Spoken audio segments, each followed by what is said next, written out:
3, 2, 1. Here we go!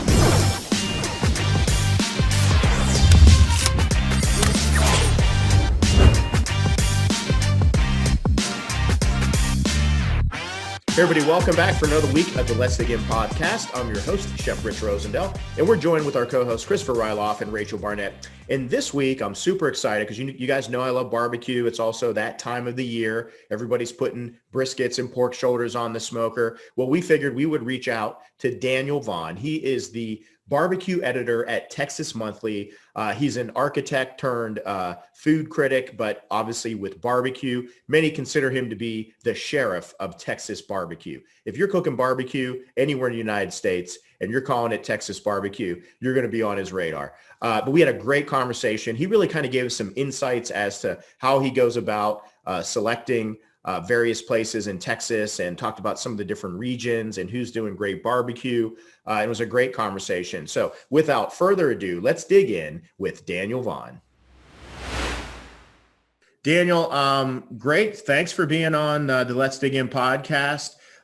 Daniel, for those of us, a lot of the people that we have a huge foodie, a lot of chefs that follow the show, but can you fill all of our listeners in? Tell us a little bit about what you do and how you got started.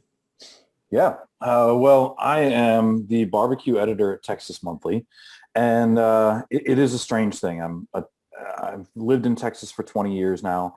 I moved here after graduating from architecture school at Tulane and was an architect here for 12 years.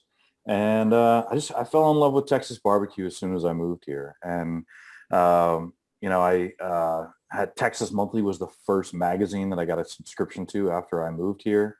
And they had recently, or within a couple of years of me moving here, they had come out with a new top 50 barbecue list. And, I used that as a good excuse to go out and search Texas for barbecue. And, so that was really my introduction to Texas barbecue outside of Dallas, was using that guide to go eat barbecue. And, I was traveling a lot of miles and I wanted to keep track of the places, more really the places I didn't like, make sure I didn't repeat those. And so I started a blog, Full Custom Gospel Barbecue. And that was back in 2008. And so I started that blog and just started writing about all the barbecue joints. Like I wasn't a trained writer.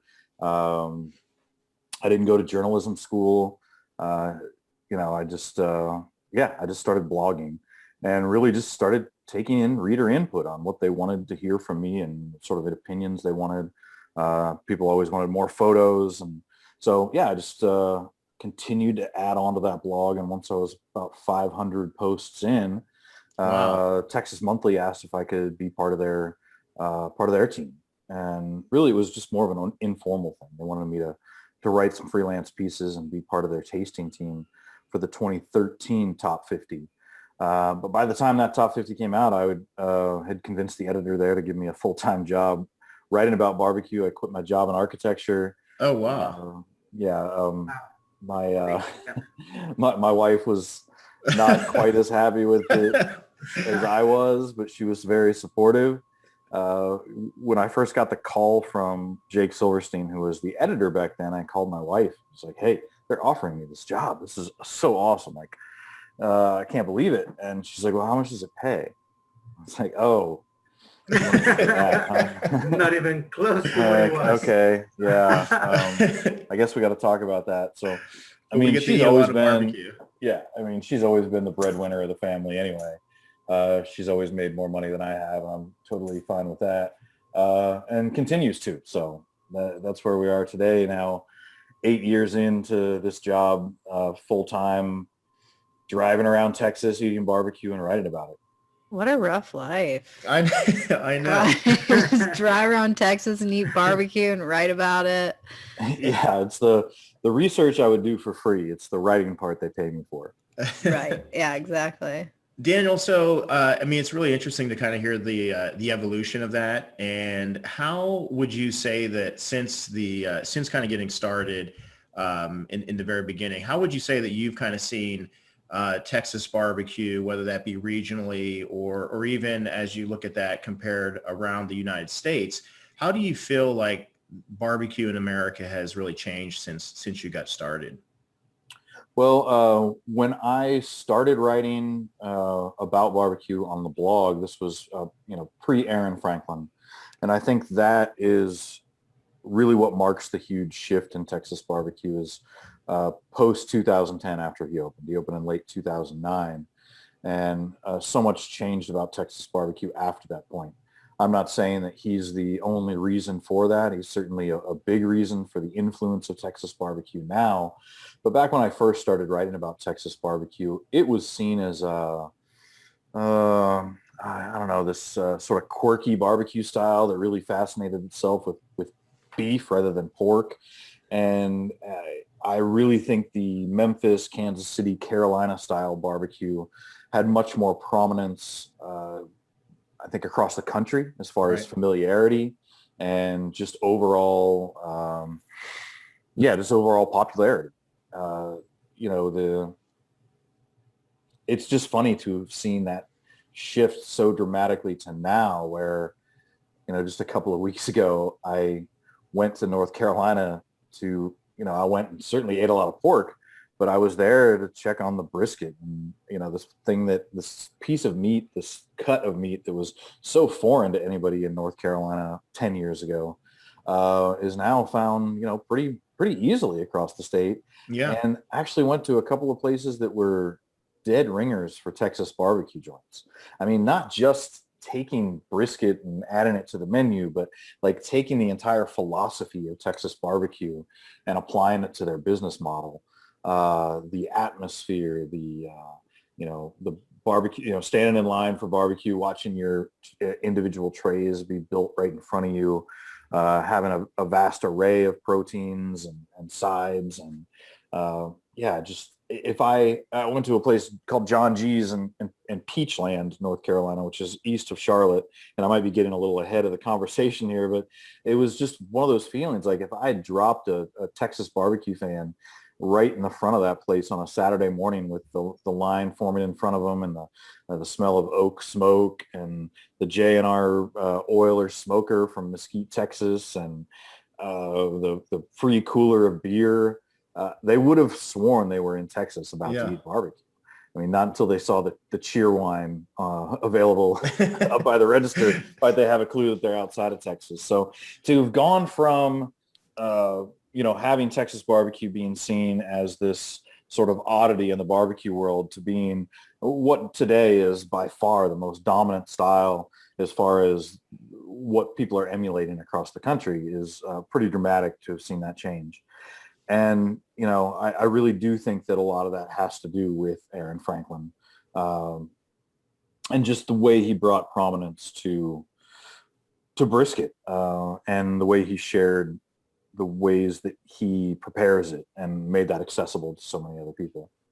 I mean, it's amazing too, like how quickly he kind of rose to like the benchmark or the standard, that people would point to as far as like, look, if you're going to do brisket, this is the man, this is the restaurant you go to taste it. But that it's really just incredible. And, you mentioned like the different regions in the country of their styles of barbecue.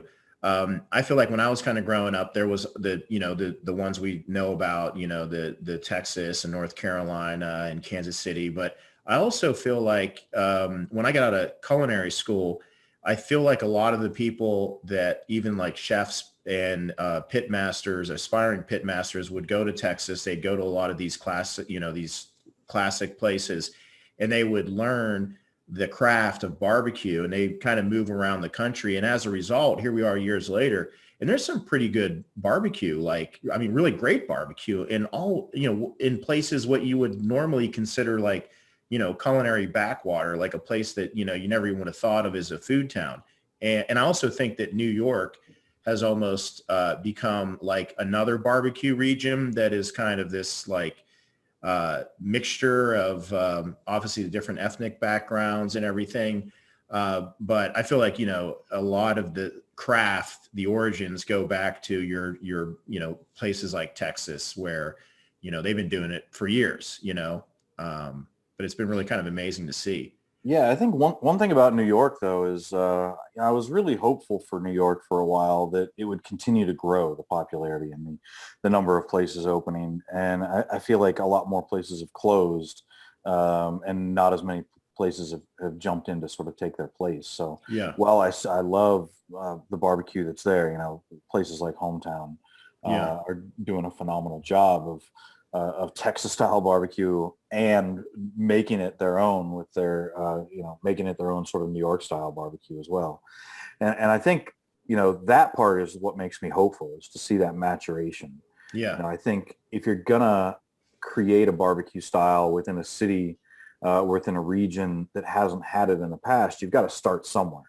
And like I said, a lot of places have started with, copying Texas barbecue.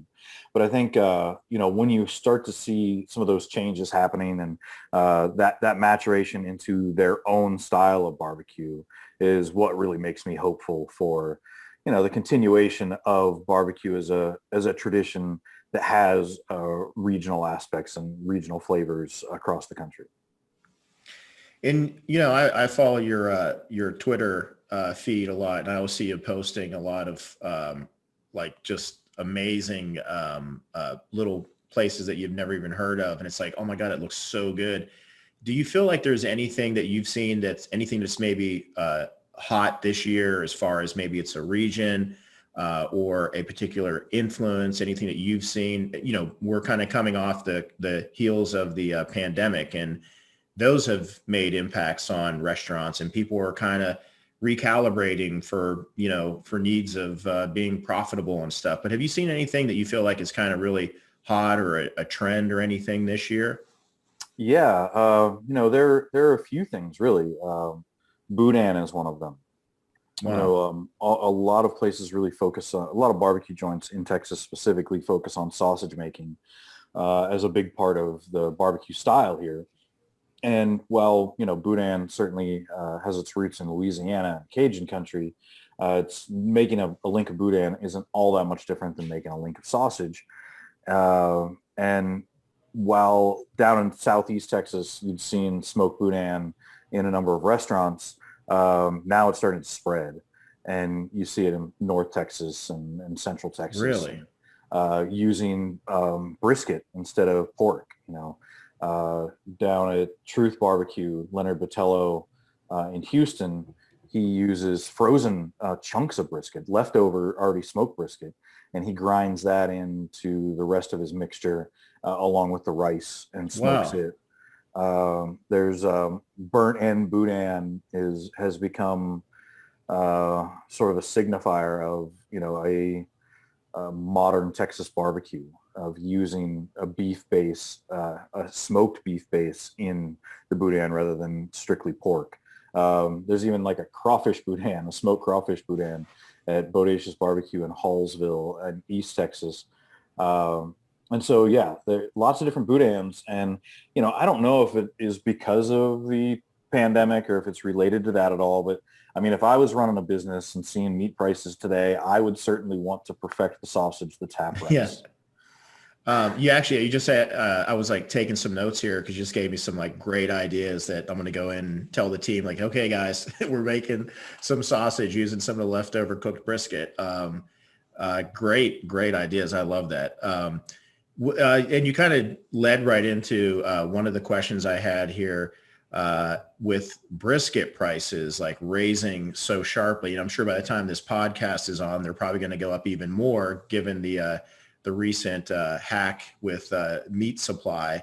But man, oh man, it's getting so expensive. I mean, are you seeing it in Texas as well? And have you seen it at like the retail level? I mean, you've seen it in grocery stores? These sort of price hikes always hit the food delivery services, always hit the restaurants before they hit retail. Retail on their buying power and as far ahead as they buy, those price hikes always happen later.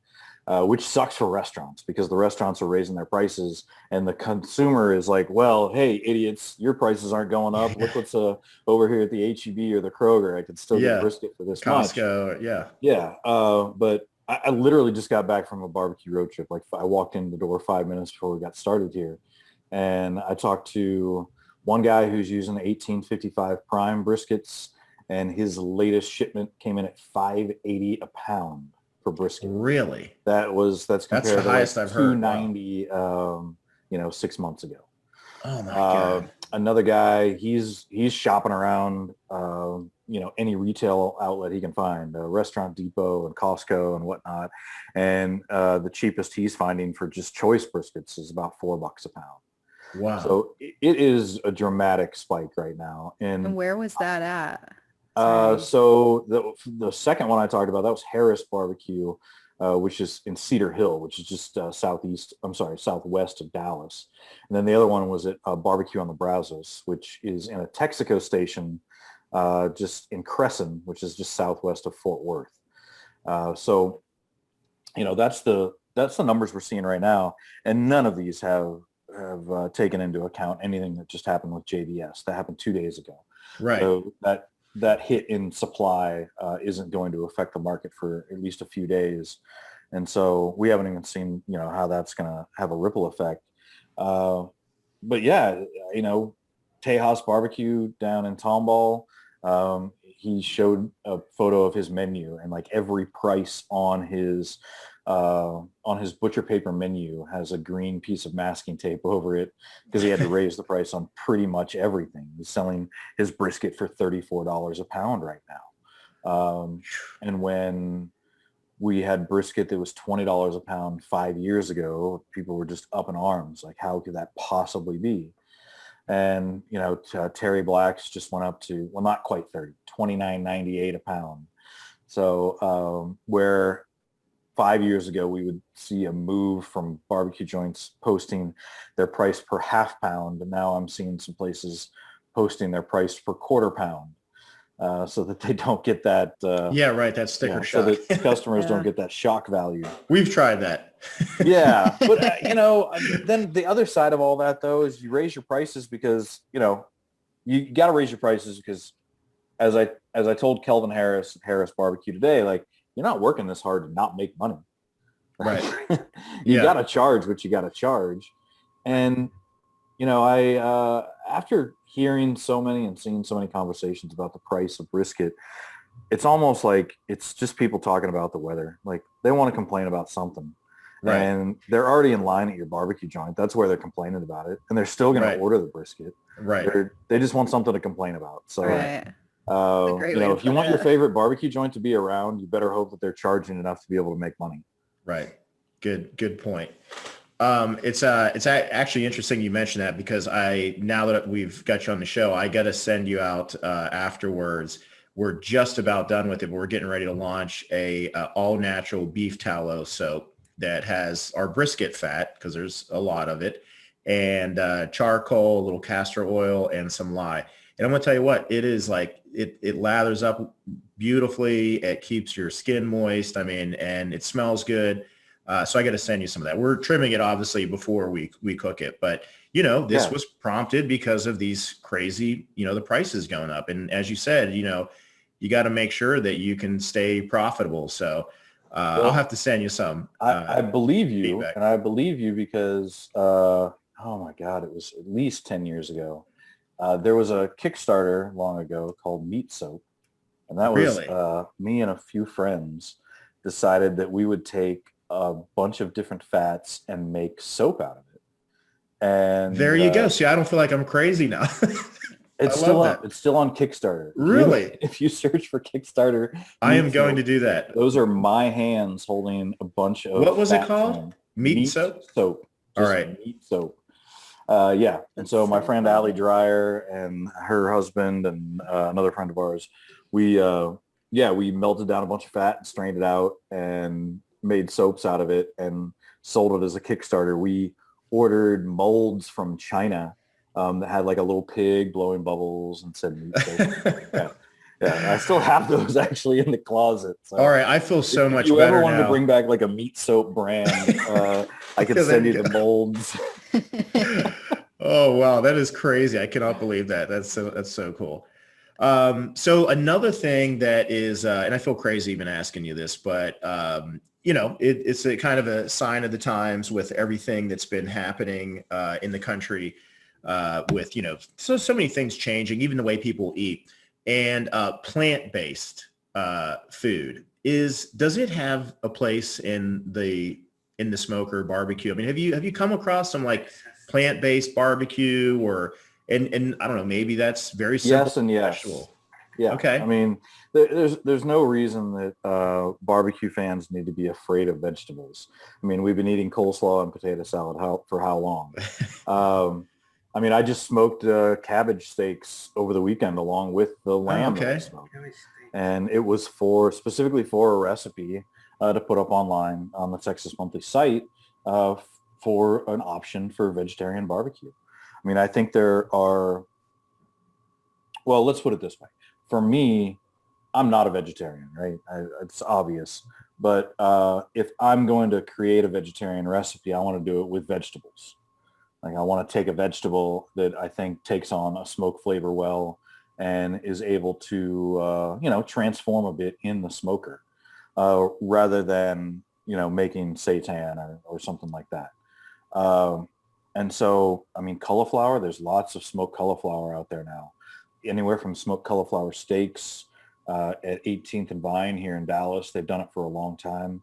There's cauliflower burnt ends at places like CM Smokehouse in Austin and Leroy and Lewis in Austin as well.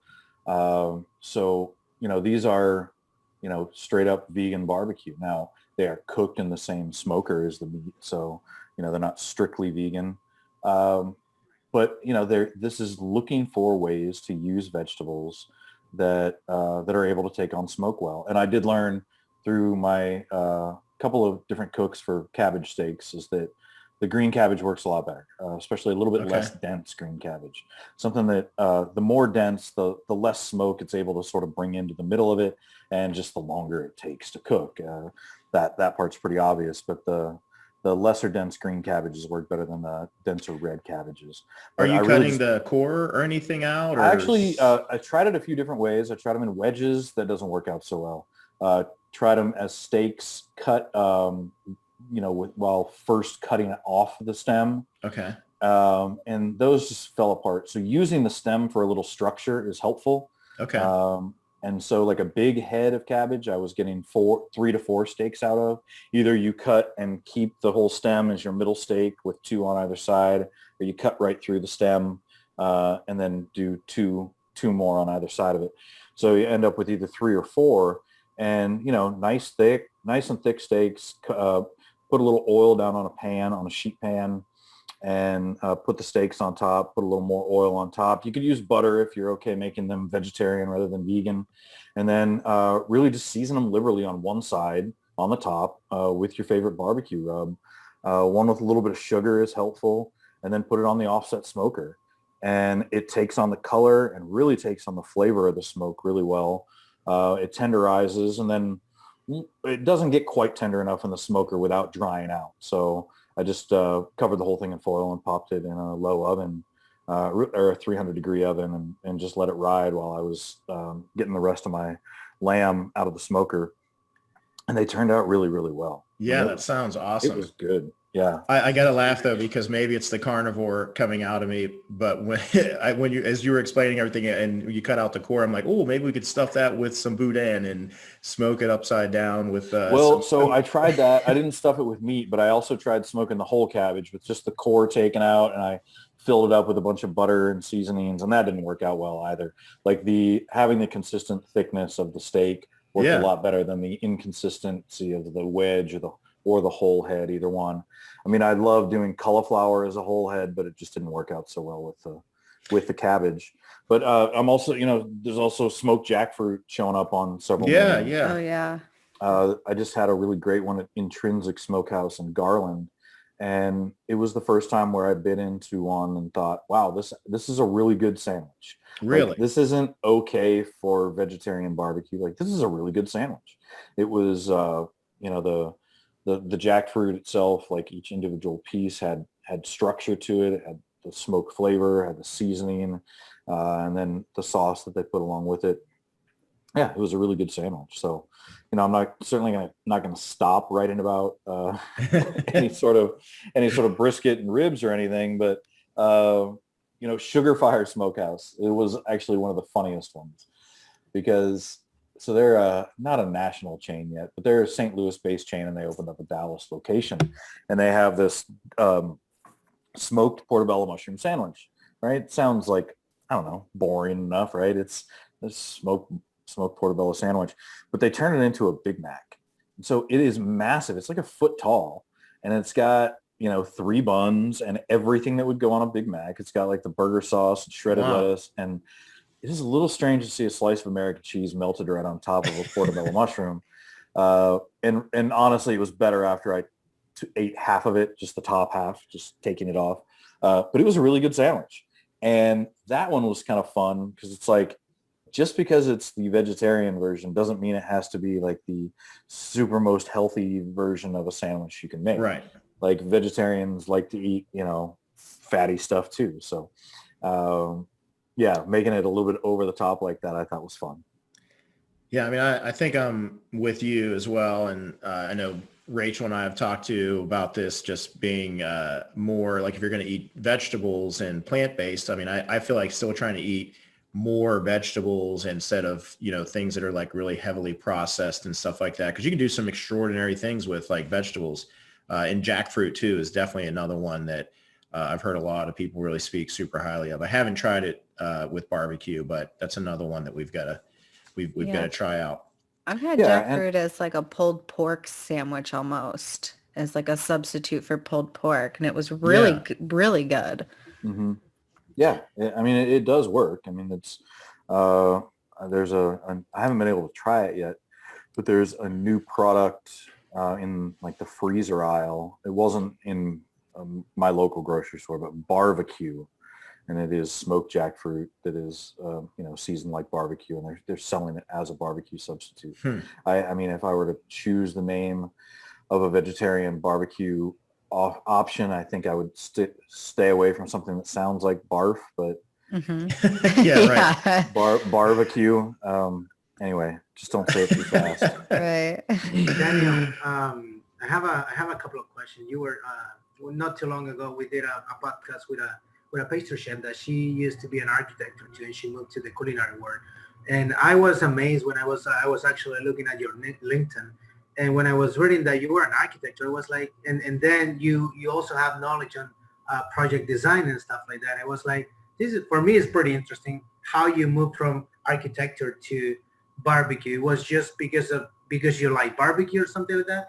And at the same time, I want to know a little bit more. We were not too long ago in Texas, and I was always like, so we are here.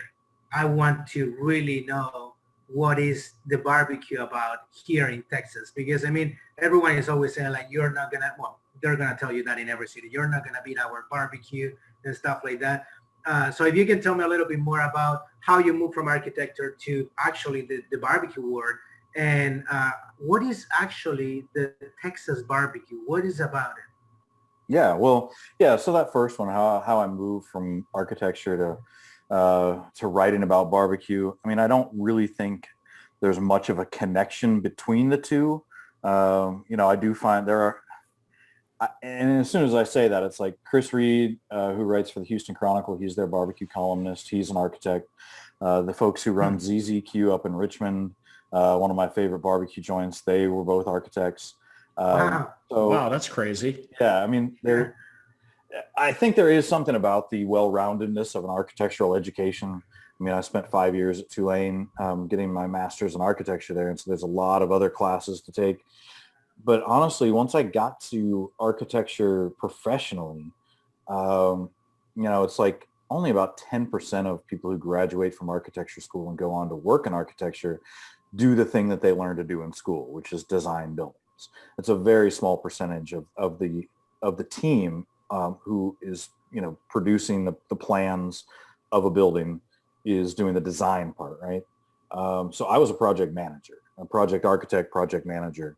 And so my job essentially became, it's not so much design. I didn't even wear glasses back then. I didn't wear all black. And it was writing persuasive emails to owners and to consultants and to everyone else. So it's like I did end up spending a lot of my day writing. And I don't know, maybe I see. maybe my persuasive writing in my emails, helped somewhat in the writing that I do about barbecue. But I also think I really enjoy the construction administration side of architecture, which is being on the site, watching the building get built, working with the contractors, solving problems daily, solving multiple problems daily. And that job, more than anything, is about observation and being able to go out there and pay attention to what you see and what it means and how it compares to the drawings and the intent of the design. And I think the thing that gets left out so much when talking about what it means to be a food writer, I think the primary thing to be a good food writer is to have a good sense of observation. That's why it's so hard to write about a restaurant that you've gone to write about a meal that you've gone to with 3 other friends is really difficult, because it is hard to really pay attention to everything that you need to pay attention to and remember about that restaurant when you have so much else going on around you. So that observation is, for me, from a barbecue standpoint, it starts when I pull up to a restaurant. What does the place look like? What are the cars that are parked outside? Is there a wood pile? Is it too neat? Is it out in front of the building and obviously decorative, or is it a little haphazard out behind the building, which is always preferable? Where is the smoker? What kind of smoker is it? Can I drive around the back of the building and see it and get a little bit of a preview? And then walking in, like, what does the menu look like? How is the service style? And what are they trying to do with the design of the place? Is it all just kitsch and they went to the flea market and bought a bunch of stuff that said howdy and oink? Or do they have some stuff in there that's a little more personal? What's the name of the place? To me, I love the barbecue joint name to be the name of the person. I think that says a lot about what that person expects and the sort of responsibility they place on the restaurant. I mean, they know that, especially a small town place. Like, I went to a place called Wade's Barbecue here recently in Lufkin, and his name is Wade Barbie. Like, it's Wade's Barbecue. And he's like, this is my name on it. And this is a small town. Everybody knows who I am. So if my barbecue sucks, like, it's going to be personal. And so I got to make sure it's great. But also the observation of just looking at the meat and watching them cut it, watching them slice it. It's pretty obvious just watching them prepare a tray or a sandwich, how much they care about that endeavor. And, what does the place smell like? If it doesn't smell like smoke at all, like, there's a problem. But if it smells like dirty smoke, that's also a bit of a problem. So there are all these different things, from an observation standpoint that I think does tie in to especially the construction side of architecture. Now, to completely shift gears on what is Texas barbecue, I mean, the best answer I can give you is, like, there isn't a Texas barbecue. And that's the hardest thing, is for so many food writers who come into Texas or who want to write about all American barbecue. It's pretty easy to distill down what Memphis barbecue and what Kansas City barbecue is, especially since they really encompass the barbecue style of a single city and its environs. Texas barbecue, it's massive. It changes so much from one end of the state to the other. There's different tastes, there's different ingredients, there's different proteins that, it's not all brisket in Texas. You go down to Southeast Texas and it's just as much about the beef links that are all beef, made with beef casings that often aren't eaten. They're more like eaten like a boudin, where the casing itself is taken out and eaten separately on a piece of white bread. And that is what people in Beaumont and Port Arthur, that's what they value about their local barbecue joint, is how good the links are. It's not about how good their sliced brisket is. That's completely different in Central Texas, where it is all about that sliced brisket. You go up, you go down near the border, you go down in South Texas in the lower Rio Grande Valley, and smoked fajitas and cabrito, smoked mollejas, the sweetbreads, barbacoa. These are the things that are more important. Wow. Not saying there's not good sliced brisket down there. It's just that I can't go into all these different barbecue joints all over Texas and expect that they're all trying to create the same type of barbecue. Right. Each one has their own signature product or dishes. Sorry to ask again about talking a little bit more to the barbecue editor. How was from the beginning? Was it like hard to get to a place? And because I figured that you don't always go to a place and you like it. It has to be like something from time to time that the place is not good. So how you deal with those situations when you get in? I don't know if you get invited or you just go to places, but if you get invited to a place, you have to play polite, or you go and you straight tell them, but you don't publish that. Like, listen, I think that the barbecue wasn't great, starting from the outside to the inside, or how you deal with those situations. I mean, all the situations are a little bit differently, and it's also quite a bit different now than it was when I started. When I started, not a whole lot of people knew who I was. I've never been anonymous. I've never tried to be anonymous, but I also never tell people when I'm coming. I mean, there might be, specific reasons here and there that I need to interview someone specifically, and maybe I've already been to that restaurant that I'll set up a meeting with them ahead of time. But 99% of my barbecue joint visits are I just show up to your barbecue joint and I order the food. And, these days a lot more people recognize me and know who I am when I come in. But, the brisket's already done. Ribs are already done. It's sitting there in the warmer, and they've got to slice off whatever they've got. Yeah. So it's not like you can refire the steak or, put together, put another burger on the grill instead. Right. Like, you've got what you've got, and maybe you give me the best of what you've got, but at least I know you can do it that well. And so, as far as what I tell them there and what I write about it later, I don't write about every place that I go to. You said I might here and there have a bad meal. I mean, the thing is, like, most of the meals aren't great. That's just the way it goes. I mean, there's like 2,000 barbecue joints in Texas. So, to expect all of them to be great is like expecting every slice of pizza you pick up in New York City to be great. Like, it's just not going to happen. Right. And so if you've got a huge PR team behind you and you've been telling me every week that I need to go to your restaurant and it sucks, then I'm going to tell everybody that it sucks.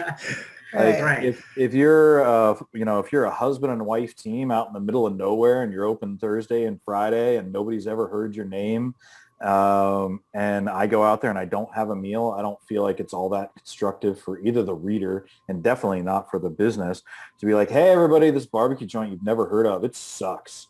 Like, it doesn't really provide much,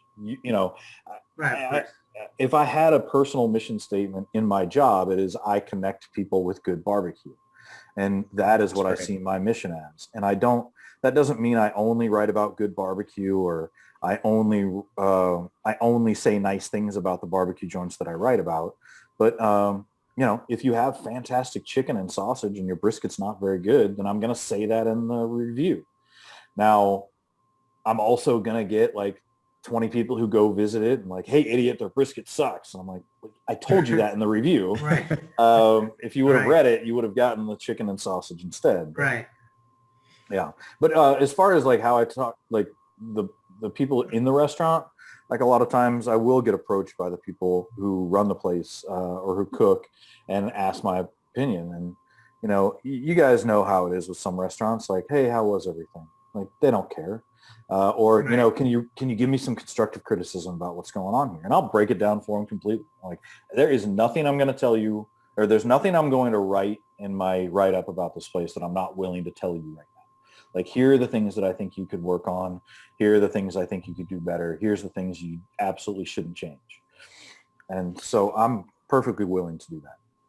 That's awesome. And Daniel, I don't want to put you on a spot by picking out a favorite or I was going to say the same. Me too. I've been wondering. The best region or anything like in Texas, but is there any regions, like if somebody like is visiting Texas for the first time and they really want to try to, they're a big foodie, they love barbecue.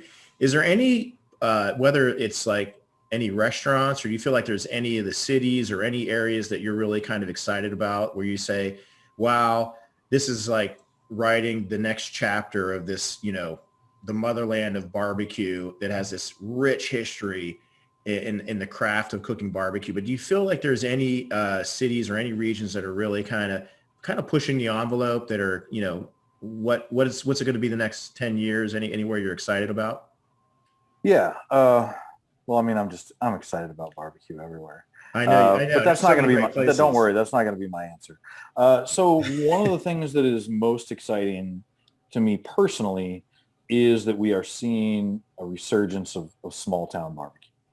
And for the longest time, we had all the great barbecue joints were opening up in cities, and the old school barbecue joints in the smaller towns were going away.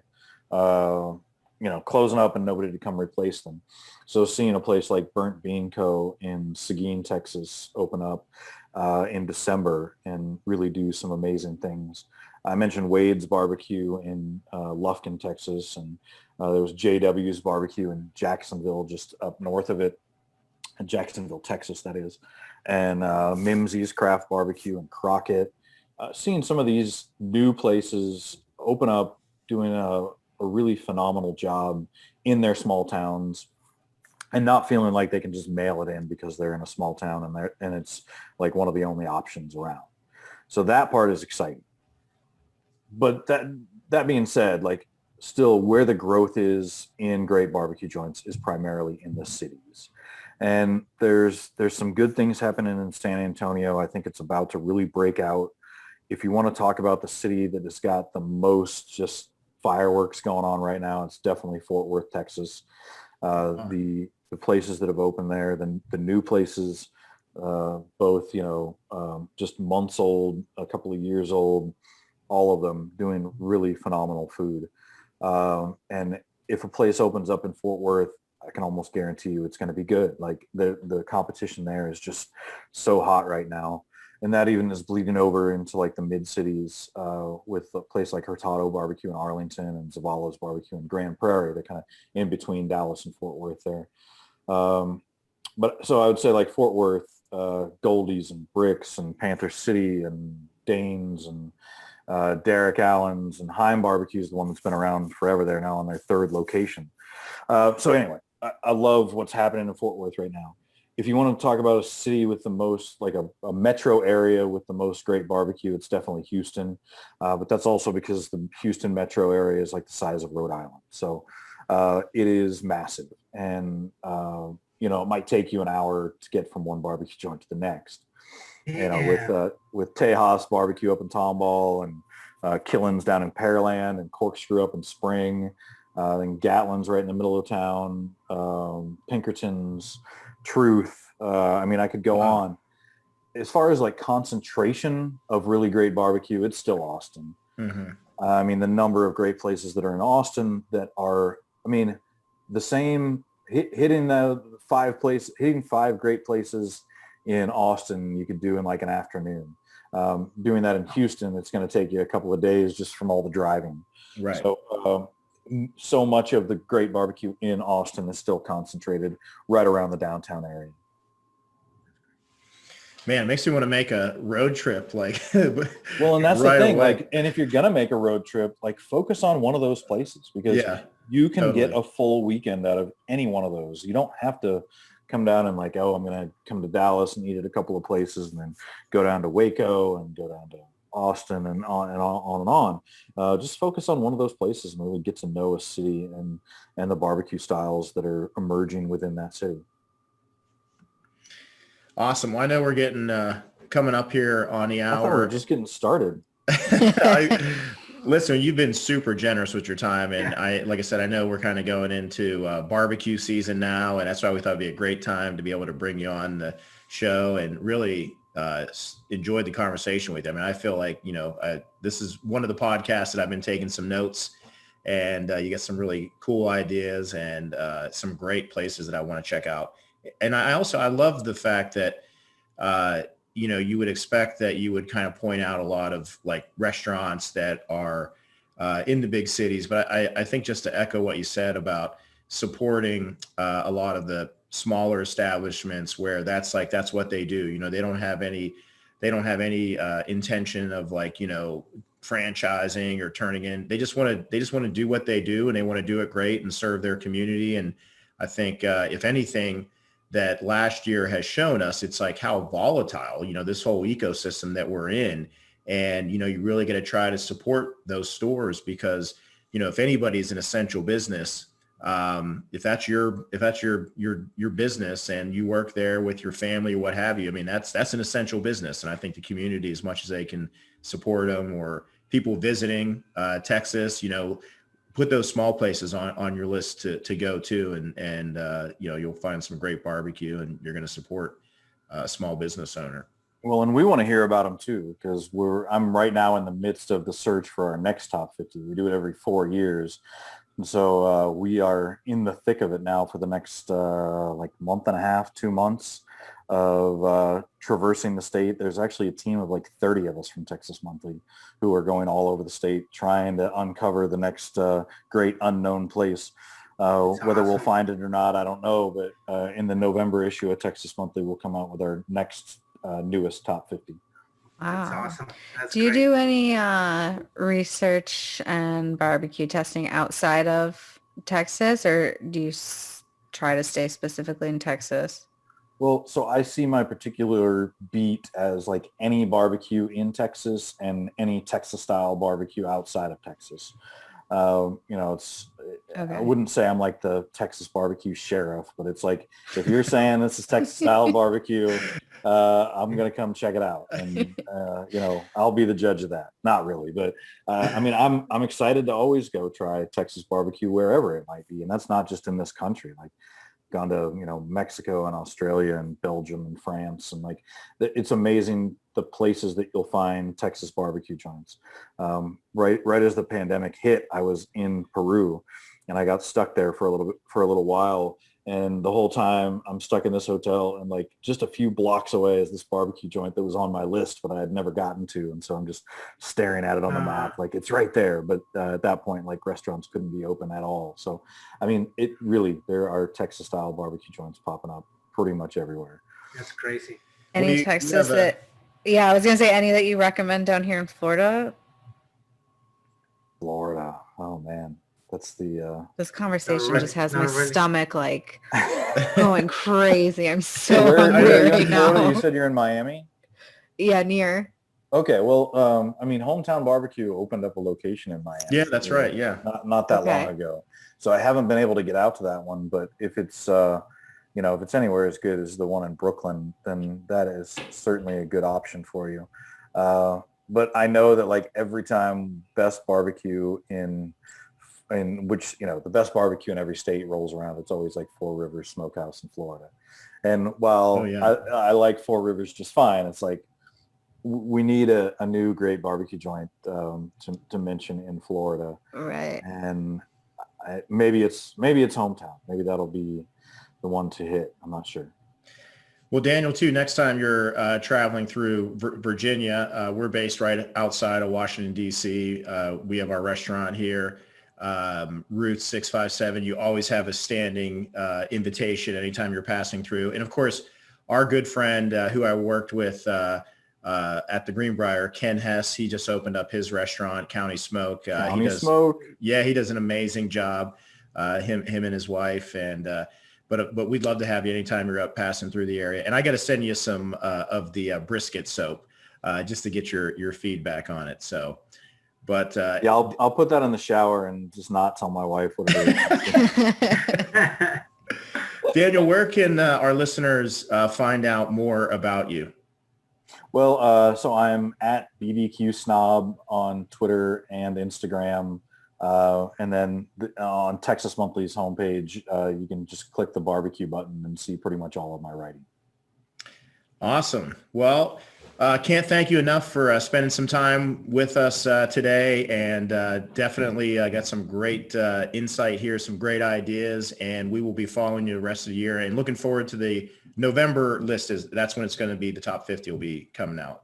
That's right. Yeah. Book your trip now. Awesome. Yeah, I'm telling you what, I'm ready to go to Texas. We have to now. go for. I think that we have to go 3 or 4 more times to We Texas do. this year. Yeah, That's right. So we're gonna be there for sure. All right. Well, I think late October the list will come out. So use it as your guide. We definitely will. Great. That's great. Daniel, thank you so much. Thank Well, you thank so you much. all. It was Thank great you. talking. Great conversation. Take care.